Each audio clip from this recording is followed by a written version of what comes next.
காட்டுல கிளியும் காக்காயும் உட்காந்து பேசிட்டு இருந்துதான். அப்ப காக்காயை பார்த்து கிளி சொல்லிச்சான் ரொம்ப திமிரா, யூ டைரக்ட்லி காக்காய் தள்ளி உட்காரு.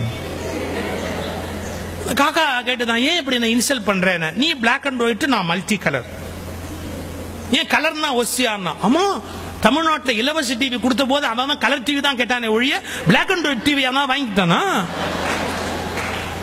அதனால கலருக்கு தான் மரியாதை ஜாஸ்தி, பிளாக் அண்ட் ஒயிட்னா மரியாதை இல்லை அப்படின்னு காக்காயை சொன்னா காக்கா சொல்லிச்சு, என்னமோ தெரியலப்பா, என்ன கடவுள் படைக்கும் போது கரண்ட் கட்டா போச்சோ என்னமோ, நான் கருப்பா போயிட்டேன், அது ஒரு பெரிய விஷயமா அப்படி பேசிக்கிட்டு இருக்குது காக்காயும் கிளியும்.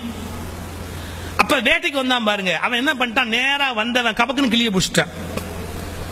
வேட்டைக்கு வந்தவன் கிளி தான் பிடிப்பான், காக்காயை பிடிப்பேன்?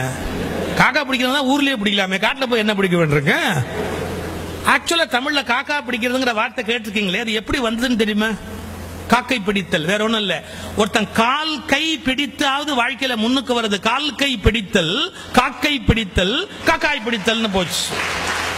தமிழ் அது எப்படி ரூட் வந்ததுங்கிறதுக்கு. இப்ப இந்த காக்காயை விட்டுட்டு கிளி அப்படியே லபக்குன்னு கிளியை பிடிச்சிட்டா. கிளியை பிடிச்ச உடனே நமக்கு என்ன தெரியுது? முதல் லெசன், அழகு எவ்வளவு அழகானதோ அவ்வளவு ஆபத்தானது.